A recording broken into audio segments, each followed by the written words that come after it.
Bienvenue à cette revue de sprint Readmetrics, la cinquième, qui a commencé le 7 septembre et qui se termine aujourd'hui le 18 octobre.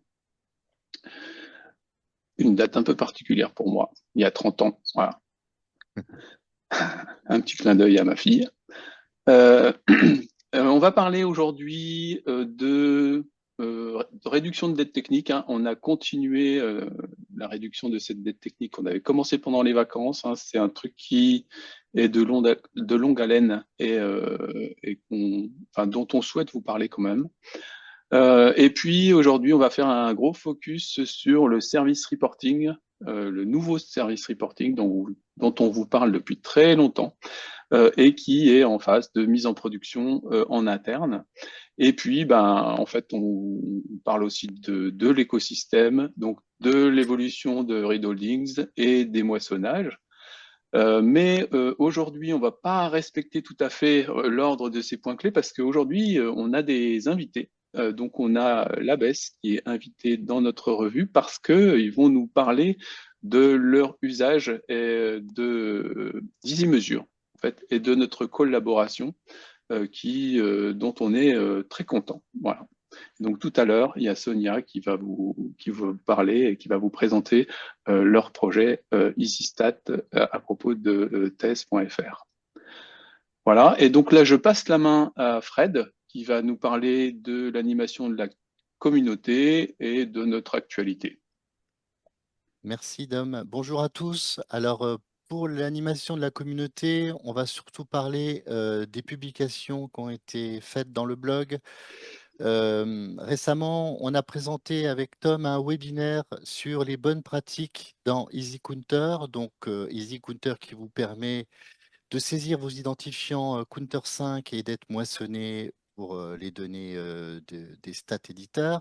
Donc, eh bien, on a publié deux articles. Un article avec une petite vidéo qui vous explique justement des nouvelles fonctionnalités dans EasyCounter, c'est la saisie des identifiants avec le test directement pour vérifier que vos identifiants sont fonctionnels ou invalides, hein, ça peut arriver aussi.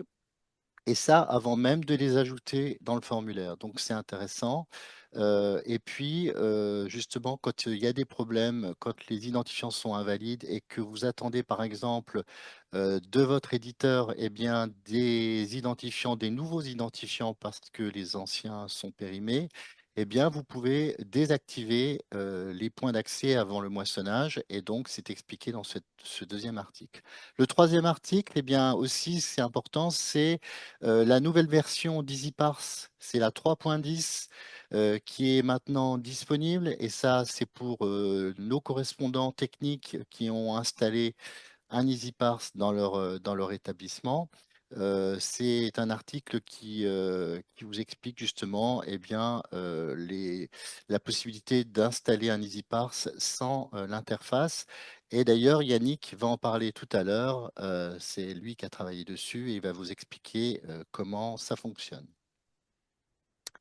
Et puis justement, Dom vous en parler, on a deux invités, donc on est très content de les recevoir. C'est Sonia Salami et Florent Chevalier de l'ABES, avec qui nous collaborons depuis le mois de mai, si je ne me trompe pas. Et ils ont un projet, c'est EasyStat pour l'ABES, pour test.fr. Et donc, je vais donner la parole à Sonia pour qu'elle vous explique en quoi consiste ce projet.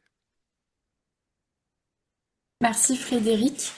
Alors bonjour à toutes et tous. Moi je suis Sonia Salami, bibliothécaire à l'ABES et chef du projet EasyStat Thèse.fr dont je vais vous parler aujourd'hui et donc qui est mené en collaboration avec l'EasyTeam. Donc pour les personnes qui ne connaîtraient pas, je vais commencer par vous présenter l'ABES en quelques mots. Donc, l'Agence bibliographique de l'enseignement supérieur est un opérateur national au service de l'ensemble des bibliothèques universitaires et des établissements documentaires de l'enseignement supérieur et de la recherche.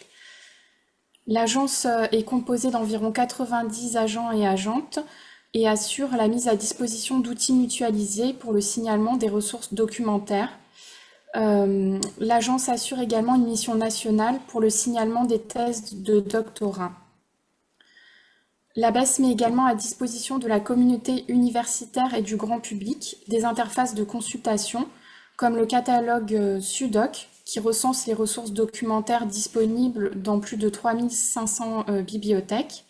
Il y a également IDREF, donc qui permet la consultation des notices d'autorité produites par les établissements membres des réseaux documentaires de l'ESR, ou encore CALAM, le catalogue en ligne des archives et manuscrits conservés dans les établissements de l'ESR, ou ThèsesFR, donc vous connaissez peut-être, et qui donne accès aux thèses de doctorat depuis 2006, et donc qui fait l'objet du projet dont je vais vous parler aujourd'hui.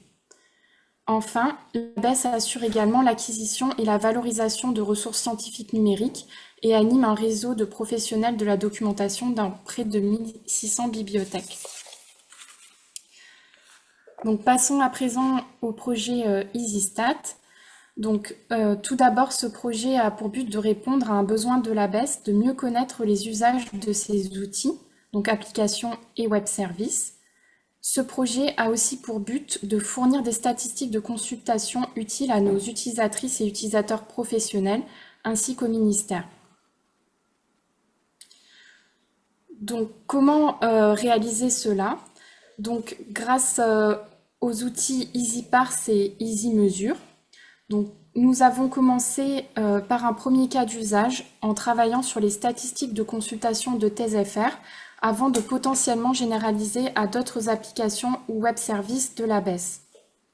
Le projet EasyStat ThèsesFR a été lancé le 15 mai dernier, donc avec une durée prévue de 6 sprints, donc ce qui va nous amener jusqu'au 11 décembre 2024. Le projet intègre des parties prenantes issues d'établissements habilités à délivrer le doctorat, donc de l'Université de Lille, de Grenoble et de Paris-Saclay. Nous menons donc ce projet en collaboration avec l'EasyTeam qui nous aide dans la prise en main des outils, les bonnes pratiques à avoir et l'équipe EasyTeam nous aide également à trouver des solutions techniques. Alors, ThèsesFR, donc c'est 1 million de visiteurs par mois pour environ 2 millions de pages vues. Donc pour résumer le projet, les thèses soutenues sont identifiées par leur numéro NNT et les thèses en préparation par leur numéro sujet STEP. Donc ces deux numéros sont présents dans les URL. Donc ce qu'on souhaite faire avec le projet, c'est obtenir à partir des logs de connexion des statistiques détaillées des usages de ThèsesFR, donc c'est-à-dire les statistiques de consultation. Et on souhaite également donc générer des tableaux de bord filtrables pour l'ABES, pour les établissements déposant des thèses et pour le ministère.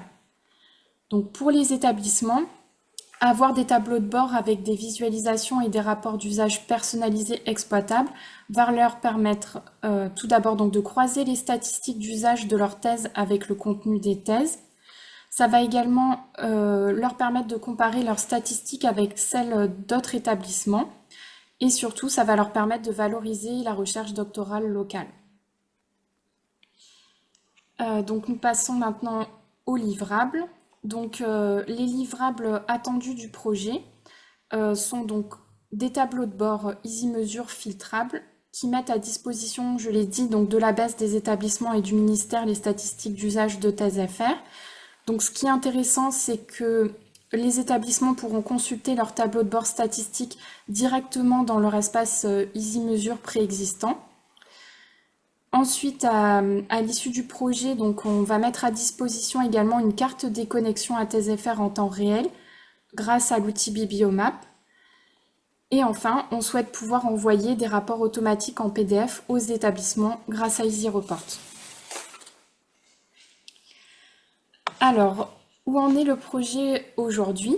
Donc le projet est bien avancé puisqu'on a réalisé pas mal de choses donc, que vous voyez à l'écran. Donc on a fait l'analyse fonctionnelle des URL, le paramétrage du parseur EasyParse, la collecte des logs qu'on a anonymisés, compressés et stockés. Le middleware a également été réalisé pour enrichir les logs avec les métadonnées souhaitées. Le processus de traitement EasyParse et de versement dans EasyMesure est aujourd'hui automatisé. Du côté de l'équipe fonctionnelle, on a bien pris en main EasyMesure et on a paramétré donc des premiers tableaux de bord. Et on a également mis en place un bibliomap. Donc dans la slide suivante, vous pouvez voir donc un aperçu d'un de nos tableaux de bord avec quelques statistiques. Sur la slide suivante, j'ai mis donc un aperçu de la suite du tableau de bord précédent où on voit les visualisations filtrables. Et sur la slide suivante, donc j'ai mis également une capture de bibliomap qui montre en temps réel une carte des connexions à TSFR. Donc ce qui reste à faire d'ici la fin du projet, donc qui est prévu en décembre, donc ça va être principalement des ajustements techniques, par exemple pour valider le comptage des consultations. Et ensuite, ça va être surtout du côté fonctionnel, donc pour intégrer les retours des parties prenantes afin de finaliser les tableaux de bord destinés aux établissements. En 2025, donc, nous allons poursuivre notre collaboration avec l'Easy Team. Donc, tout d'abord pour implémenter un tableau de bord générique, donc présentant les statistiques globales de TSFR dans les espaces EasyMesure préexistants des établissements. Donc ça, normalement, ça sera début 2025. Ensuite, courant 2025, on travaillera avec l'Easy Team pour implémenter des tableaux de bord préfiltrés, c'est-à-dire ne présentant que les données de consultation de l'établissement dans chaque espace EasyMesure établissement. Et enfin, donc courant 2025 également, on va travailler avec l'Easy Team donc, pour paramétrer l'envoi de rapports statistiques PDF grâce à Easy Report. Voilà. Merci beaucoup Sonia pour cette présentation et je pense que vous en savez vraiment plus sur ce projet. Et d'ailleurs, Sonia a évoqué Easy Report. Easy Report, eh bien, ça va être justement la migration que nous allons faire eh bien, du reporting actuel que vous connaissez maintenant au sein de l'équipe Easy Team, au sein de Linist et aussi pour les établissements extérieurs. Je rappelle que le reporting qu'on a mis en place dans EasyMesure a été mis en place en 2019. C'était Steven qui avait travaillé dessus.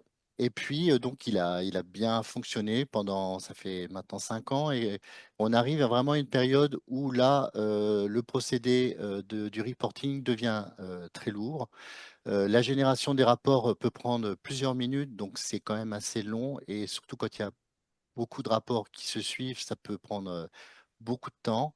La fiabilité est un peu remise en cause aussi par rapport à ces rapports, puisque je le rappelle, pour faire un rapport dans le reporting, il faut faire une image d'un tableau de bord. Et ce tableau de bord eh bien, doit être photographié et envoyé en mode PDF. Donc c'est assez complexe comme procédé. Et puis, le plus important aussi pour les développeurs, c'est la dette technique.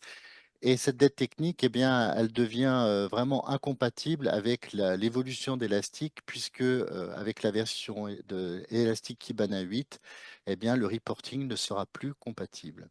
Voilà, donc ça, c'est beaucoup de contraintes. Et donc, eh bien, depuis 2 ans, on a Tom qui fait partie de l'équipe, hein, qui est arrivé dans l'équipe pour justement eh ben, trouver une solution à ce reporting et repartir complètement de zéro pour créer un nouveau système. Et donc, je vais lui laisser la parole pour bien vous expliquer comment ça fonctionne.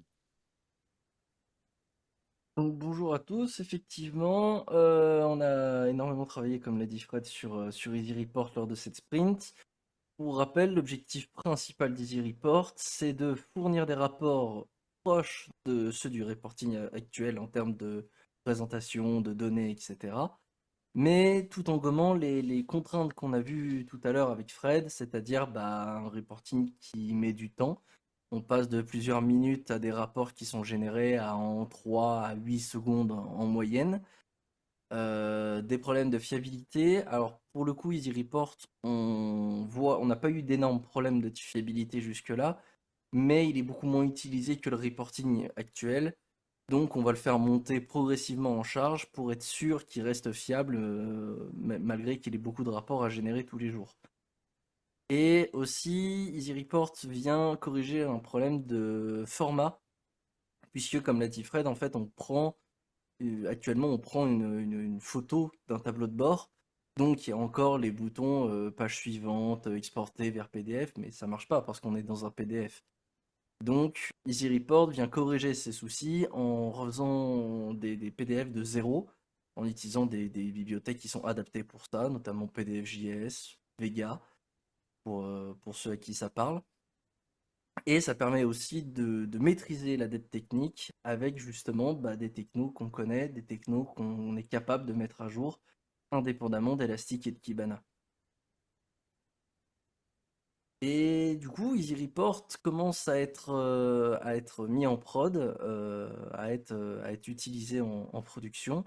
Et pour rappel, l'interface d'Easy Report notamment, mais tout Easy Report globalement, a été développée en suivant un schéma un peu particulier, qui est qu'on a une interface de base, on identifie les points qui vont pas dans cette interface, on fait le point en équipe pour voir qu'est-ce qui va pas, qu'est-ce qui va, qu'est-ce qu'on garde pas.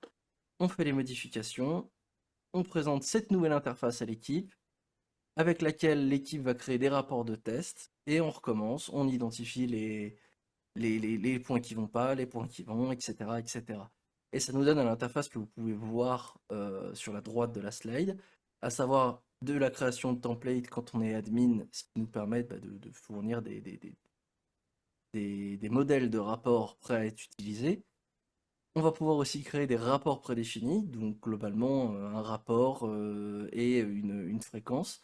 Et ces rapports prédéfinis, les utilisateurs vont pouvoir les utiliser pour créer leur rapport à eux pour leur établissement, pour leur service, pour leurs utilisateurs, et les envoyer à qui ils veulent. Et on a commencé à utiliser un peu tout ça de manière, en tout cas au niveau de l'Inist, puisque on a commencé à faire passer certains rapports qui étaient jusque-là envoyés avec l'ancien reporting. Maintenant, on les envoie avec Easy Report. On parle des rapports BibCNRS, on parle des rapports PANIS, des rapports Omeka et des rapports d'Oranum notamment, et aussi des rapports Click and Read qui ne sont pas sur cette image. Et tous les autres que vous pouvez voir, notamment dans la capture d'écran, on les laisse encore pour nous, pour vérifier qu'ils tournent bien, qu'ils marchent bien, etc. Et effectivement, ces rapports, c'est pas forcément à une personne ou deux, ça peut être aussi un service, etc.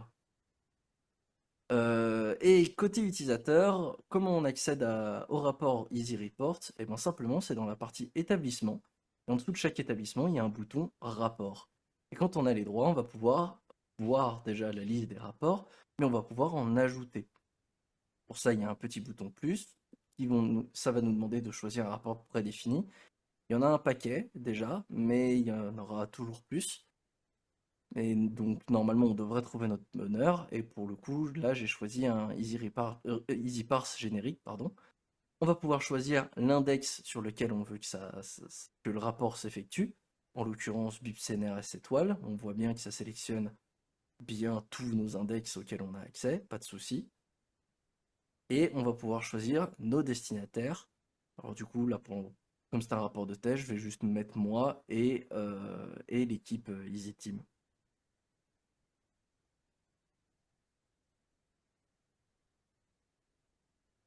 Voilà, et une fois que c'est fait, on voit bien que ça a créé un rapport hebdomadaire pour EasyParse. Et je vais pouvoir, par exemple, l'éditer pour changer son nom. Parce qu'EasyParse générique, c'est d'accord, mais c'est peut-être pas assez précis, donc je vais pouvoir l'appeler mon super rapport, par exemple. J'aurais pu le nommer tout à fait autrement, c'était pas un souci. Et une fois que j'ai mon nom de rapport et mon rapport qui est tout bien, je vais pouvoir soit le supprimer, bon là je vais pas le faire, soit le générer tout simplement, voir ce qu'il donne déjà en avance, avec des destinataires qu'on peut changer et aussi une période qu'on peut changer, on peut tester sur une période donnée. Et voilà, le rapport a été généré, donc il a été envoyé par mail. Et en l'occurrence, comme c'est un rapport de test, je vais pouvoir le supprimer, il n'y a pas de souci. Et je vais repasser la main à Fred qui va nous présenter ce qu'il y avait dans ce joli mail, justement. Voilà, donc Là, vous avez vu la démonstration pour utiliser un template, hein, donc évoqué Tom, un template, un modèle que l'on crée dans l'interface. Cette interface qu'il a donc développée et que j'ai essayé de m'approprier, de travailler dedans pour justement être à l'aise et pouvoir créer différents modèles qu'on vous a montrés. Et donc, eh bien, on a créé un modèle aussi pour les données Counter 5, parce qu'on ne va pas simplement non plus envoyer des rapports pour des données EasyParse, mais aussi pour les futurs rapports Title Report, Database Report, tous les 4 rapports génériques qui sont produits lors du moissonnage de vos données Counter 5. Il sera possible d'envoyer un rapport annuel, par exemple, un rapport semestriel bien de ces données. Du coup, eh bien, j'ai fait un test sur des données que on met à disposition de nos utilisateurs, de nouveaux utilisateurs. C'est un espace qui s'appelle l'espace bienvenue, soit EasyParse, soit Counter 5. Et dedans, il y a des données d'exemple de la plateforme Springer. Donc, c'est des données totalement factices, pardon. Et donc, voilà, je vais vous montrer ce que ça donne le rapport. Voilà. Donc, vous allez retrouver, en fait, dans les rapports générés par EasyReport, en fait, les modèles qu'on avait créés avec le reporting, c'est-à-dire qu'il ne va pas y avoir visuellement un grand changement puisqu'on est reparti des rapports qu'on envoyait, des anciens rapports PDF, et on est reparti de cela pour créer les nouveaux rapports EasyReport. Mais dans l'avenir, ces rapports pourront être bien sûr pourront évoluer et être modifiés puisqu'on aura plus de possibilités avec le modèle Vega qu'a mis en place Tom. Et donc, pour l'instant, vous voyez, donc on retrouve, donc c'est pas perturbant pour les utilisateurs, vous allez retrouver eh bien, des camemberts, des métriques qui se présentent au niveau graphique de manière un petit peu plus, je dirais, plus nette et mieux définie que l'ancien reporting, puisque je le rappelle, c'était une photo hein, d'un tableau de bord. Là, c'est vraiment complètement différent. Et puis, donc voilà, vous allez retrouver vraiment les mêmes choses que vous aviez auparavant, mais il va falloir, dans l'avenir, faire évoluer ces rapports. Et ça, c'est quelque chose on discutera avec vous, puisque la prochaine étape, ça va être eh bien, de mettre en place ce rapport, par exemple TR, ce rapport TR pour quelques établissements qui vont souhaiter être bêta-testeurs de ce rapport. Il y aura possibilité eh bien, de le mettre en place et que vous puissiez tester l'interface et de créer le rapport comme l'a montré dans la vidéo Tom. Donc voilà, donc la prochaine étape, ça va être ça. On va communiquer là-dessus. On va organiser aussi un webinaire au mois de novembre avec Tom justement pour présenter ces fonctionnalités. Et puis, ça sera l'occasion pour vous de vous déclarer en tant qu'établissement bêta-testeur, comme on l'avait fait aussi pour la nouvelle interface qu'avait mis en place Yannick. Voilà. Et donc, Tom, je te redonne la parole parce que on parlait de rapport, mais il y a aussi tout ce qui concerne le moissonnage, hein, le moissonnage justement des identifiants Counter 5. Et donc là, tu vas parler donc du nettoyage qui a été fait pour une lisibilité des matrices de moissonnage pour qu'elles soient plus claires pour l'utilisateur. Effectivement, puisque depuis très longtemps, on moissonne on moissonne à 8 rapports sur les différentes plateformes, sauf que certaines plateformes ne supportent pas les 8 rapports. Par exemple, là, à gauche de la slide, on peut voir que c'est une plateforme qui ne supporte pas le TR, le TRB1 et le TRJ1. C'est pas un drame.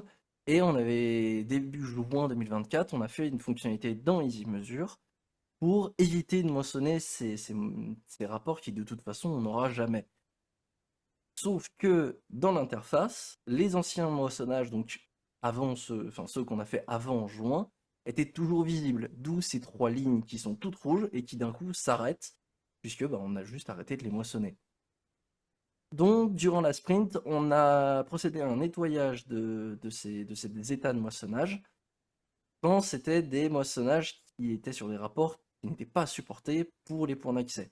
On a fait ça pour chaque point d'accès et pour tous les établissements. mais il n'est pas impossible qu'il en reste encore, que on a préféré ne pas nettoyer ces états de moissonnage lorsque pour au moins un établissement, il y avait quand même un moissonnage qui avait réussi. Dans ce cas-là, ça veut dire que la plateforme est un peu étrange et que c'est à nous de le gérer à la main. Et je vais pouvoir laisser la parole à Léo, qui va nous parler d'Analogist et du déploiement qu'on a fait autour. Oui, bonjour à tous. Donc un petit point sur Analogist, donc notre application qui enregistre notre base de données de connaissances, notre base de connaissances de passeurs pour EasyParse. Donc on a mis à jour le nom de domaine de notre pré-prod EasyParse en HTTPS et ça a rétabli le bon fonctionnement d'EasyLogger. Donc EasyLogger, c'est le plugin qui permet à Analogist de pouvoir tester les parseurs d'EasyParse quand on les développe. Et en fait, l'erreur venait du fait que lors de la dernière sprint, on a passé Analogist, on a migré Analogist architecturalement, il utilise la dernière version de l'orchestrateur, etc. Et donc on l'a passé en HTTPS pour qu'il soit bien à jour. Sauf que notre pré-prod EasyParse, elle était encore dans l'ancienne version, donc en HTTP. Et la connexion entre HTTPS et HTTP, c'est pas possible.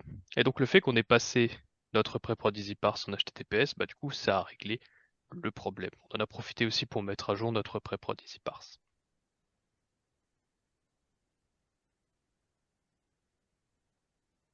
Et on Passer à la retrouve suite. Tom, hein, qui est vraiment sur tous les fronts, hein, et donc qui va aussi parler d'une commande particulière que je vais lui laisser expliquer.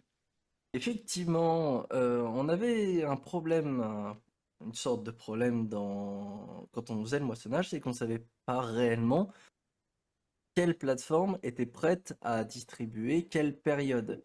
Typiquement, on y allait un petit peu à l'aveugle en se disant, bon, la norme veut qu'au 15 du mois, on ait les données du mois précédent. Il s'avère que c'est pas tout à fait le cas.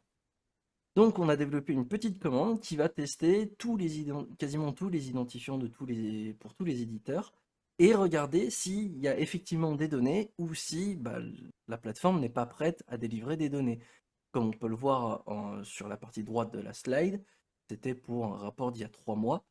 On voit qu'il y a 70% des éditeurs qui sont prêts à donner un rapport d'il y a 3 mois, mais par contre, quand on demande un rapport du mois en cours, donc pour octobre, on peut voir qu'il y a seulement 14%, ce qui n'est pas normal d'ailleurs, puisque on ne peut pas avoir des données du mois en cours.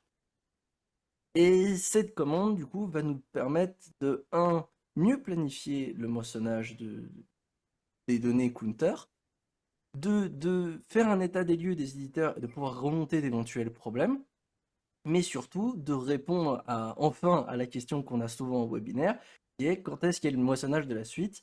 Là, on pourra dire, on a 50%, je dis n'importe quoi, on a 50% des éditeurs qui sont prêts à être moissonnés, donc on va pouvoir commencer à doucement moissonner les données courantes. Et sur un tout autre sujet, je vais vous reparler de dette technique avec Vue 3. Alors, qu'est-ce que Vue 3? Enfin, qu'est-ce que Vue déjà? C'est un framework JavaScript qu'on utilise dans quasiment toutes nos applications et ça permet de diviser une application en divers composants qui réagissent en fonction des données qu'on leur donne. Vue 3, c'est tout simplement la dernière version majeure du framework qui se présente comme plus légère que ses prédécesseurs, plus rapide, plus scalable, avec de meilleurs outils de développement, etc. Tout bien, tout magnifique. Et Vue 2, du coup, c'est ce qu'on utilise actuellement. C'était bien, mais ça arrive doucement en fin de vie. C'est arrivé en fin de vie, puisque le support s'est arrêté au 31 décembre 2023. Donc, il fallait qu'on mette à jour le plus vite possible nos applications pour éviter d'éventuels problèmes. Sauf que c'est pas si simple, parce que Vue est un petit peu la dépendance cœur de toutes nos applications, et que d'autres dépendances de nos applications dépendent elles-mêmes de Vue. Et il faut savoir qu'entre Vue 2 et Vue 3, il y a eu d'énormes changements en termes d'utilisation, de présentation, etc. Et que quasiment toutes les dépendances qu'on utilise, on en profitait aussi pour remettre à plat et repartir sur des bases saines. Donc si on passe à la slide suivante, on voit bien qu'on a nos applications qui dépendent de Beautify et de Nuxt, qui sont deux dépendances qu'on utilise énormément, qui dépendent elles-mêmes de Vue. Et tout ça, s'est dit que c'était une bonne idée de tout cramer et de repartir sur des bases saines. Et donc nous, on se retrouve à devoir faire plus ou moins la même chose et de repartir sur des bases saines, ce qui a impliqué énormément de changements. Donc c'est un chantier qui est très long, c'est lourd, mais on arrive enfin à voir le bout, et notamment côté EasyMeasure, on arrive avec une interface avec quelques petits changements, puisqu'on en a profité pour rajouter des petites fonctionnalités, pour changer un petit peu la présentation. Typiquement, là, on voit que la page Mes établissements a bien changé. On est passé de quelque chose qui était bien, mais avec assez peu d'informations, avec maintenant où on a la liste des espaces, la liste des entrepôts, etc., etc. Donc on se retrouve avec une dette technique réduite sur cette version de développement, avec un nouveau design de par nos changements, mais aussi de par les changements de nos dépendances, mais aussi avec de nouvelles fonctionnalités et des corrections de bugs, beaucoup de corrections de bugs. Donc ça avance, c'est long, c'est pas prêt tout de suite, mais on a quand même bien travaillé dessus sur cette sprint, et il nous reste encore un peu de travail, notamment côté Easy Report. Et je vais pouvoir laisser la main à Yannick qui va nous parler encore de migration. Encore. Donc dans la série des choses qu'on fait un petit peu en sous-marin, mais qui sont très importantes pour nous, on a commencé une migration au niveau de nos index Elasticsearch. Donc pour vous donner du contexte, EasyMeasure aujourd'hui, c'est devenu un très gros entrepôt. On compte à peu près 2 milliards de documents qui sont répartis dans presque 500 index. Et naturellement, ces chiffres sont en constante augmentation, hein, évidemment, et on s'attend à avoir de plus en plus d'établissements qui rejoignent et donc de plus en plus de données à gérer. Et historiquement, EasyMeasure était un entrepôt dédié aux données EasyParse, mais depuis, nous avons introduit un deuxième type de données, qui sont donc les données Counter, et donc on doit gérer deux types d'index en parallèle. Sauf que toutes ces données qui deviennent énormes, on est une toute petite équipe pour gérer ça.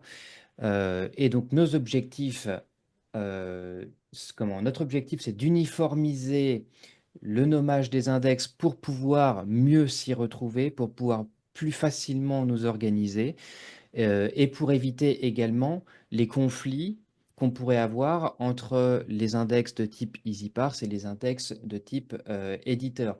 Parce que naturellement, dans vos tableaux de bord, si vous vous retrouvez avec des tableaux de bord dédiés EasyParse dans lesquels vous allez malencontreusement récupérer aussi des données éditeurs, vous allez potentiellement avoir des effets de bord, des chiffres faussés ou des visus qui ne marchent pas, et c'est naturellement pas Souhaitable. souhaitable. Merci. Donc on a commencé ce travail en sachant que c'est un travail qui est assez long. Il faut savoir que migrer, ne serait-ce que les index d'un établissement, c'est quelque chose qui demande de nombreuses manipulations. Il faut qu'on copie les données. Il faut, si vous avez des chargements quotidiens, qu'on crée des alias pour que ça ne les casse pas. Il faut qu'on déclare les nouveaux entrepôts dans EasyMeasure et qu'on donne les droits associés aux membres de votre établissement. Ensuite, il faut qu'on adapte vos tableaux de bord et qu'on vérifie que rien n'a été cassé. Et donc tout ça, il va falloir qu'on le fasse sur globalement la moitié des index d'EasyMeasure. C'est-à-dire qu'on a presque 500 index et les index qui sont concernés sont globalement tous les index historiques EasyParse pour lesquels nous n'avions pas encore défini de nomenclature claire. Donc c'est quelque chose qui demande beaucoup de manipulation et étant donné que ça demande pas mal de manipulation, il est possible qu'il y ait quelques perturbations sur vos index lorsque on migre les vôtres, quoi, en gros, même si on fait de notre mieux pour que ce soit complètement transparent, hein, évidemment. Mais on a déjà eu quelques retours. Naturellement, on essaie, quand il y a des soucis, de les régler le plus vite possible. Donc voilà, c'est démarré. Actuellement, on a on a migré plus ou moins un quart de tous les index qui sont à migrer. Et donc, il va y avoir une petite conséquence pour vous. Lorsqu'on aura terminé de tout migrer, on reviendra vers vous, notamment pour tous ceux qui ont des chargements quotidiens, donc de données EasyParse.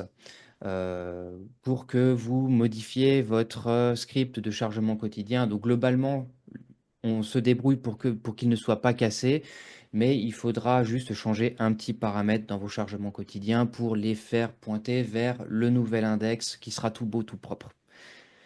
Donc voilà, un travail qui est en cours et qu'on va continuer dans les sprints qui viennent, voilà, en espérant à la fin que tout soit tout beau, tout propre et que tout soit plus facile à gérer pour nous. Ensuite, autre chose, on a publié pendant ce sprint la nouvelle version d'EasyParse, donc la 3.10. Donc qui contient les changements qu'on a évoqués déjà à la dernière sprint review, mais donc pour petit rappel, les deux principales nouveautés de la 3.10, c'est la possibilité d'installer EasyParse sans son interface web, comme Fred l'évoquait tout à l'heure, donc notamment pour éviter d'alourdir inutilement EasyParse quand on n'utilise pas l'interface web, et aussi pour éviter les dépendances inutiles et avec les trous de sécurité que ça peut éventuellement comporter. Et le deuxième changement intéressant, c'est surtout qu'EasyParse est maintenant complètement compatible avec les versions 7 de MongoDB, 7 et plus. Donc voilà, on a publié donc la 3.10 qui contient ça, et dans la foulée, quasiment immédiatement, on a eu des retours, et en particulier un retour très rapide de Thierry Fournier et Rachid Alouat, qu'on remercie d'ailleurs pour le coup, parce qu'ils nous ont rapporté un petit problème qui faisait planter la mise à jour d'EasyParse. Donc, un grand merci à eux parce qu'ils nous ont rapporté ça très vite, ce qui nous a permis de corriger ça très rapidement. Ce qui fait que pour tous les autres établissements, le changement va être transparent. Et on en a profité pour faire un petit changement au niveau de l'installation et de la mise à jour d'EasyParse, à savoir, on l'a rendu moins verbeuse parce qu'il se trouve que l'installation d'EasyParse génère pas mal de logs qui sont intéressants pour nous, mais qui finalement ne le sont pas trop pour les utilisateurs finaux. Et on s'est rendu compte que ces logs peuvent contenir notamment des warnings qui peuvent être vecteurs d'inquiétude, mais qui sont sans gravité. Ils sont sans gravité, mais ça, on a vu que certaines personnes ça pouvait les inquiéter, et donc on a reçu des questions par rapport à ça. Donc on a préféré les cacher par défaut. Voilà, comme ça ce sera plus clair, et ça posera moins de soucis. Voilà. Et je rappelle que si tu as fait cette opération, c'est aussi parce qu'il y a une demande de nos collègues de l'OCLC qui avaient besoin d'utiliser EasyParse en ligne de commande sans utiliser l'interface. Effectivement. Et du coup, on va donner la parole à Léo qui va bien nous parler d'EasyMeta. Oui, alors durant ce sprint, on a effectué la bascule de cluster élastique pour EasyMeta. Donc je rappelle que EasyMeta, c'est le cluster qui contient les données NPO, et d'autres données d'enrichissement. Et donc on est passé d'un cluster où les machines étaient déployées avec une vieille version d'orchestrateur à un cluster déployé avec notre dernière version et déployé en Docker standard. Donc on a pu faire ça car lors du dernier sprint, on avait préparé en amont une machine intermédiaire, donc une machine NFS, et on a effectué aussi les liens réseau entre le nouveau et l'ancien cluster. Et on a utilisé justement cette machine pour faire passerelle pour transmettre les données. Donc on a fait ça en 4 étapes, donc comme on peut le voir sur ce schéma. Donc la première étape, on a généré un snapshot des données, donc de l'ancien cluster qu'on a placé du coup, les données on les a mis sur cette machine passerelle, donc la machine NFS. Ensuite, on a inséré ce snapshot dans notre nouveau cluster. On a branché EasyNPWall sur le nouveau cluster et on a appliqué du coup la mise à jour des données qui manquaient à la date du snapshot qu'on avait généré. Et donc tout ce travail valide la procédure de migration de cluster élastique. Et surtout, on va pouvoir appliquer cette procédure, par exemple, pour la migration architecturale d'EasyMeasure, et bien plus encore. Donc tout ce travail a été fait en collaboration avec les admin systèmes et les déployeurs de Linux, donc comme toujours, merci à eux pour leur collaboration et leur efficacité. Et donc on peut passer à la prochaine slide. Donc on va parler de Readholdings. Donc on a beaucoup avancé sur Readholdings. Donc pour rappel, Readholdings, ça va proposer un tableau de bord Kibana qui va permettre de voir les 10 fonds documentaires que l'outil HLM propose par EBSCO.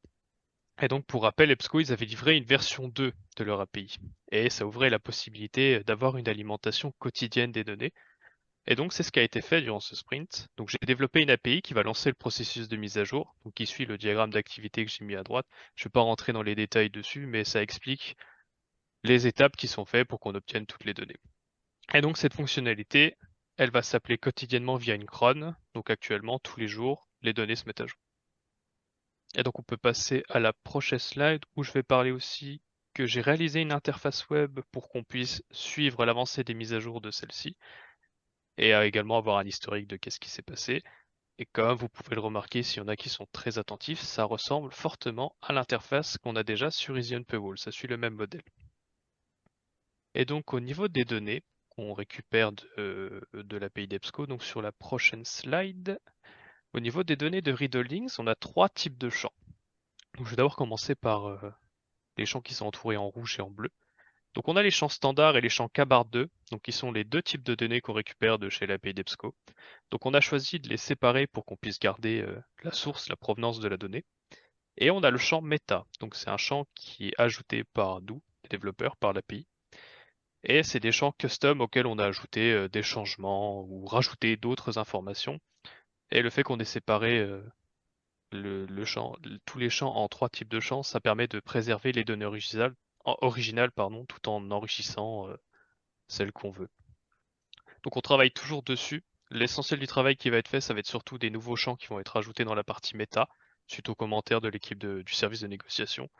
Et une fois que ce sera tout bon pour eux, ils pourront transférer leur tableau de bord ou même faire d'autres tableaux de bord pour visualiser l'ensemble des données dans un tableau de bord Kibana. Et donc c'est fini pour le travail de fond. Merci Léo. Bah, écoutez, on arrive déjà à la fin de la présentation. Et avant, eh bien, on va parler des prochains rendez-vous et notamment à la dernière sprint review de l'année. Ce sera la sprint review numéro 6 de Readmetrics avec donc le lundi 16 décembre de 11 h à 12 h. Alors là, il ne faudra pas que je me trompe sur les horaires. Et donc, toujours en distanciel avec Zoom. Donc, vous recevrez bien sûr les invitations et le sommaire eh bien, 1 ou 2 semaines avant la présentation. En ce qui concerne les supports mutualisés, eh bien, le prochain aura lieu le vendredi 25 octobre de 14 h à 15 h 30. C'est un horaire particulier pour nos collègues d'outre-mer et qui peuvent s'inscrire justement à ces horaires. Nous parlerons des bonnes pratiques dans EasyCounter. Ça répond peut-être justement à ce que m'a dit Céline tout à l'heure. Ce support, eh bien, on va revoir un petit peu ce qu'on a présenté avec Tom lors du webinaire justement sur les bonnes pratiques d'EasyCounter. Et là, on va regarder ensemble bien, la saisie des identifiants, le test qu'on a évoqué tout à l'heure dans les articles de blog. Et tout ça, vous pourrez donc revoir ça lors de ce support mutualisé. Voilà. En ce qui concerne les webinaires, alors la date n'est pas encore arrêtée. On va en discuter au niveau de l'équipe. Mais comme je vous disais tout à l'heure, on va organiser avec Tom un webinaire pour présenter un petit peu plus en détail justement ce qu'il a évoqué dans la vidéo, eh bien, la création d'un rapport pour les établissements qui seront bêta-testeurs pour envoyer un rapport Counter 5 dans votre boîte mail avec des listes de diffusion. Donc, on va organiser ça pour le mois de novembre. Et voilà, on arrive à la fin de la présentation. Et donc, ça va être le moment des questions.